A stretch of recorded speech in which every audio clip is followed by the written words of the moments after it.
Parlons français, qu'est-ce qu'être congruent, congruente? Dans cette vidéo, je vais vous donner la définition, je vais vous expliquer et surtout l'importance ou non d'être congruent. Bonjour, si vous ne me connaissez pas, je suis Sylvain Durand, j'espère que vous êtes au top. Je suis votre coach en prise de parole, votre expert en prise de parole, je vous aide à performer dans toutes vos interventions orales. Et si vous voulez justement vous améliorer, le conseil c'est de me suivre et de vous abonner.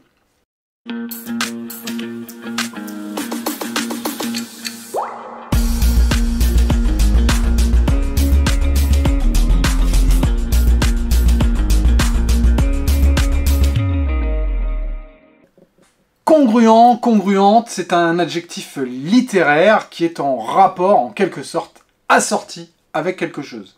Le fait de coïncider, de s'ajuster parfaitement, c'est une qualité d'une articulation ou d'une anastomose dont les deux parties s'adaptent parfaitement.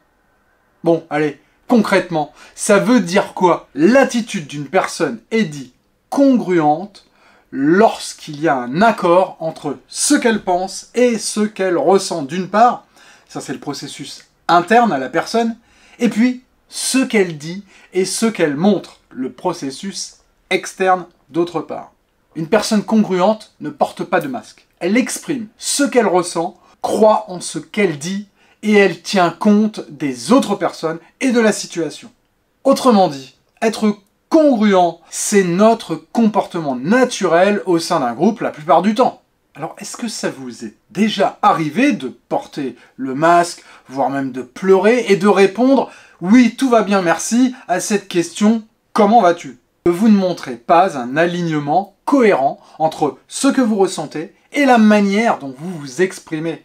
Lorsqu'on entreprend, lorsqu'on prend la parole, il est impossible d'inspirer, de créer un changement chez l'autre, de lui donner envie de se transformer si vous n'êtes pas congruent. Quand nous sommes congruents, il y a une conformité entre nos différents modes de communication, verbal, les mots, leur signification, paraverbal, la voix, les intonations, et non-verbal avec les postures, la gestuelle, les micro-expressions de visage.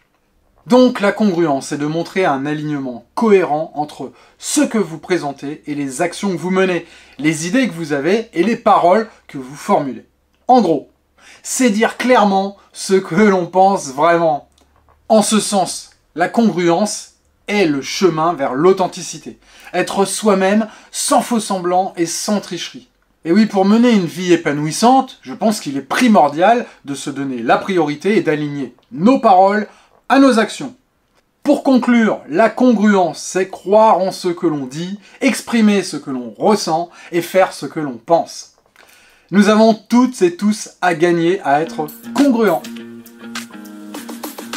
Si cette vidéo vous a plu, n'hésitez pas à liker. Puis tiens, si vous avez des idées, vous souhaitez que j'aborde un sujet, commentez. Et puis merci de vous abonner. À très vite.